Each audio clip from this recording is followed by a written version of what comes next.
గెలుపు కోసం నాయకులు కార్యక్రమాలు చేస్తున్నారు. వారి అవసరం తీరాక గాలి కొదిలేస్తున్నారు. పార్టీ జెండా మోసిన కారణంగా ఇటు అవమానాలు అటు ఇబ్బందులు జిల్లాలో కొందరి ఎమ్మెల్యేల వ్యవహార శైలి వివాదంగా మారుతుంది. దీంతో అక్కడ తెలుగు తమ్ముళ్లు డీలా పడుతున్నారా? వైసీపీ హయాంలో ఇబ్బందులు ఎదుర్కొన్న టీడీపీ నేతలు అధికారంలోకి వచ్చాక కూడా ఇబ్బందులు పడుతున్నారా? ఆ జిల్లా టీడీపీలో ఏం జరుగుతోంది? Let's watch.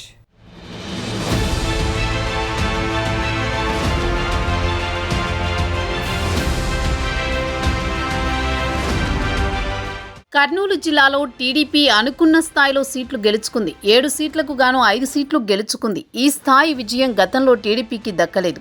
తమ నేత గెలుపు కోసం పగలు రాత్రి చూడకుండా సొంత డబ్బు ఖర్చు చేసి మరీ ఎన్నికల కోసం కష్టపడ్డారు. 24 గంటలు ఎన్నికల కోసం కష్టపడ్డారు. వారి కష్టానికి ప్రతిఫలంగా నాయకులు గెలిచారు. ఈ విజయంలో నాయకుడి కష్టం ఎంత ఉందో మండల గ్రామ స్థాయి నాయకులు కార్యకర్తల కృషి కూడా అంతే ఉంది.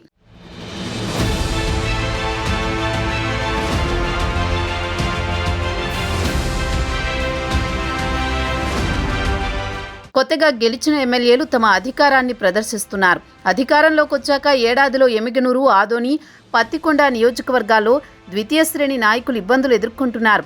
వైసీపీ ప్రభుత్వ హయాంలో ఈ నాయకులు నేరుగా కేసులు, బెదిరింపులు ఎదుర్కొన్నారు. ఎన్నికల సమయంలో ఇప్పుడు గెలిచిన ఎమ్మెల్యేలు ద్వితీయ శ్రేణి నాయకులను వారి అవసరం కోసం వాడుకున్నారు. దీంతో ఎన్నికలయ్యేదాకా చూసి గెలిచాక వారిని పక్కన పెట్టడం మొదలుపెట్టారు.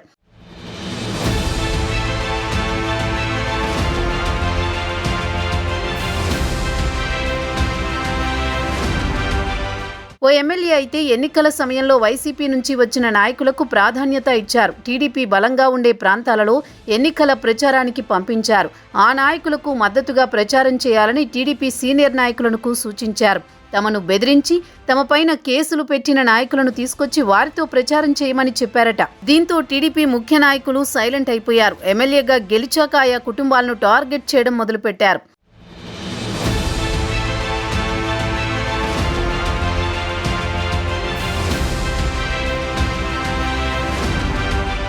ఇదిలా ఉంటే ఎమిగనూరు ఎమ్మెల్యే వ్యవహార శైలి అక్కడి టీడీపీ నాయకులకు, కార్యకర్తలకు అంతు చిక్కడం లేదని టాక్.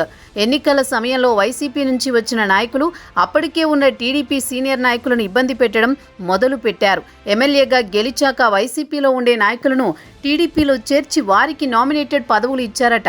దీంతో పార్టీ కోసం పనిచేసిన నాయకులు విస్తుపోయారు. నిన్నగాక మొన్న వచ్చిన నాయకులు నామినేటెడ్ పోస్టులు తగ్గించుకోవడం, పార్టీని నమ్ముకుని పనిచేసిన నాయకులపై వైసీపీ కోవర్టు ముద్ర వేసి ఆ నాయకులను పక్కన పెట్టడం, వారికి సంబంధించిన నాయకులను బెదిరించడం కొత్త సంస్కృతికి తెరలేపారట.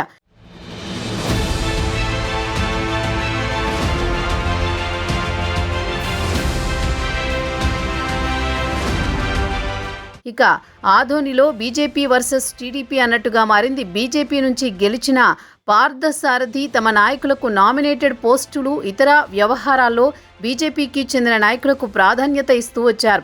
టీడీపీ నాయకులకు కలుపుకొని పోవడం లేదని ఇన్ఛార్జి మంత్రి ఫిర్యాదు చేశారు. అందరినీ కలుపుకొని వెళ్లాలని ఇన్ఛార్జి మంత్రి చెప్పినా స్థానికంగా ఎమ్మెల్యే పార్థసారథికి మాజీ ఎమ్మెల్యే మీనాక్షి నాయుడుకు మధ్య విభేదాలు కొనసాగుతున్నాయి. ఎన్డీఏ కూటమి అధికారంలోకి వచ్చి సంవత్సరం గడిచాక కూటమిలో నాయకుల మధ్య లుకలుకలు ఉన్నాయి. ఇవి రానున్న స్థానిక సంస్థల ఎన్నికలపై ప్రభావం చూపే అవకాశం ఉందని సొంత పార్టీ లీడర్లే వార్నింగ్ ఇస్తున్నారు. ఇకనైనా ఎమ్మెల్యేల పనితీరు మార్చుకోకపోతే వారే ఇబ్బంది పడతారని అంటున్నారు. మరి ఎమ్మెల్యేలు తమ వ్యవహార శైలిని మార్చుకుంటారా లేదా అనేది చూడాలి.